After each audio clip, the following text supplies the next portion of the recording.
झारखंड में कब खत्म होगा नक्सलवाद और कैसे अब आगे अभियान चलाने की तैयारी है?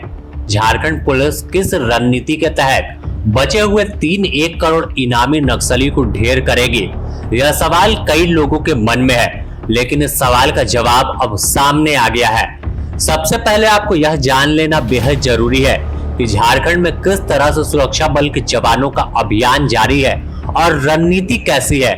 कैसे बोकारो मुठभेड़ के बाद 1 करोड़ के इनामी नक्सली के मारे जाने की खबर आई। इस सफलता से सुरक्षा बल के जवान उत्साहित और उनमें हौसला बढ़ा है।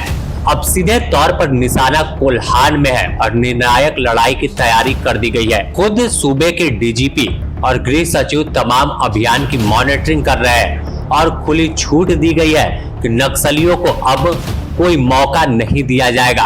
आत्मसमर्पण नहीं कर रहे तो सीधे मार गिराए जाएंगे। अगर देखें तो 1 करोड़ की इनामी केंद्रीय कमेटी सदस्य प्रयाग मांझी का तो अंत हो गया, लेकिन अभी असीम मंडल, एनलदा और पीबीएम यानी police bureau member Misir Besra को निशाना बनाकर सुरक्षा बल के जवान कोल्हान में आगे बढ़ रहे हैं। यह बात डीजीपी भी समझ रहे हैं, तभी तो सीधे कोल्हान के सारंडा को जीतने की रणनीति बना डाली है और साफ तौर पर कह दिया है कि बरसात आने से पहले नक्सलियों का खात्मा कोल्हान के जंगल से कर देंगे। CRPF, cobra, Jharkhand police, Jharkhand Jaguar की अतिरिक्त टीम को सारंडा के जंगल में भेजा गया है। अतिरिक्त टीम अब चौतरफा घेर कर उन्हें मार गिराएगी। आप पहले सुनिए कि किस तरह से डीजीपी ने दावा किया है कि बरसात से पहले झारखंड से नक्सलवाद को खत्म करेंगे। हर उग्रवादी की पूरी जानकारी भी उपलब्ध है और उसका लोकेशन भी हमें प्राप्त है। तो ये एक सफलता के साथ साथ एक वार्निंग भी है उन लोगों को जो कि अभी भी हथियार उठा के घूम रहे हैं राज्य में, कि जल्द से जल्द आप सरेंडर कर जाइए, क्योंकि आपके बारे में हम हर चीज़ जानते हैं। आप कहाँ बैठते हो, कहाँ खाते हो, कहाँ छुपते हो, किससे मिलते हो, किससे वसूली करते हो, सब हमें पता है। इसलिए जो बचे खुचे खास करके जो चाईबासा के सारंडा के जो नक्सली है, आज आप लोगों के माध्यम से मैं उनसे अपील भी करना चाहता हूँ और उन लोगों को एक वार्निंग भी देना चाहता हूँ। यदि आपको अपनी जान प्यारी है, यदि आप इस देश में, इस राज्य में, इस शहर में, इस ज़िले में अमन, चैन और शांति चाहते हो तो आप सरेंडर कीजिए। झारखंड राज्य की एक बड़ी सुंदर सरेंडर पॉलिसी बनी है। जो भी उग्रवादी सरेंडर करते हैं उनको नियमित जेलों में नहीं रखा जाता है, उनके लिए स्पेशल जेल बना हुआ है और जो भी रिवार्ड का अमाउंट उनको जो उनके ऊपर रखा गया वो उन्हीं को प्राप्त होता है, प्लस उनकी एजुकेशन, उनके घर, उनकी क्रिमिनल केसेस को लड़ने के लिए अनेकों प्रकार की सुविधाएं हम देते हैं।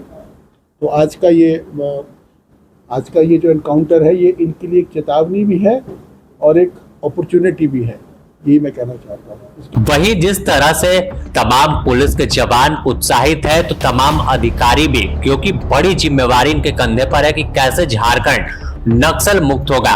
इसे लेकर संजय आनंद लाडकर जो आईजी ऑपरेशन झारखंड के हैं और तमाम चीजों को नजदीक से नजर रखते हैं, कहां पर कौन सी तैयारी करनी है, किस तरह से कार्रवाई होगी और कैसे नक्सलियों को एक बड़ी चोट पहुंचाई जाए, तो वह क्या कह रहा है वो आप सुनिए। चाईबासा में जो ग्रुप है उसमें अभी मिसिर बेसरा, अनलदा, इन पे अभी हमारे 1 करोड़ के ये इनामी बचे हुए हैं। वैसे असीम मंडल पे है। वैसे देखा जाए तो इसको भी अभी परवेश जो है ये सीसीएम रैंक में अपग्रेड किया है ऐसे बताते हैं, लेकिन वो भी हमारे यहाँ 25 लाख का रिवॉर्ड दिया। तो साफ तौर पर आपने सुना कि डीजीपी ने बताया, उसके बाद फिर आईजी ऑपरेशन उन्होंने क्या कुछ कहा। तो साफ तौर पर सभी का कहना एक ही है कि नक्सल अब खत्म होगा। निर्णायक लड़ाई शुरू की गई है। बचे हुए 1 करोड़ के इनामी अब निशाने पर हैं और निशाना ऐसा लगेगा कि चूकने वाला नहीं है। पूरे झारखंड से नक्सलियों का खात्मा किया जा चुका है। बस बचे हुए कोल्हान इलाके में नक्सली मौजूद है, जहां भी जल्द सफाई देखने को मिलेगी। बता दें कि सारंडा के जंगल में 1 करोड़ के इनामी 3 नक्सली घूम रहे हैं। यही वजह है कि यहाँ पर आए दिन मुठभेड़ होती है, लेकिन अब नक्सलियों के बेहद करीब सुरक्षा बल के जवान पहुंच गए हैं और पूर्व में जवानों की हुई शहादत का उनसे बदला लेते हुए दिखेंगे। एक ऐसी कार्रवाई देखने को मिलेगी जिससे बूढ़ा पहाड़ के बाद कोल्हान में नक्सल मुक्त हो जाएगा और झारखंड में नक्सलियों पर फतह जो है वो झारखंड पुलिस और सीआरपीएफ कर लेगी। तो तमाम तैयारी पूरी है, बस इंतजार कुछ दिनों का है जब सुरक्षा बल के जवान बचे हुए नक्सलियों को जंगल में मार गिराएंगे और फिर तस्वीर सामने आएगी कि कैसे अब झारखंड बदल गया है। Bureau report, the news post, Ranchi.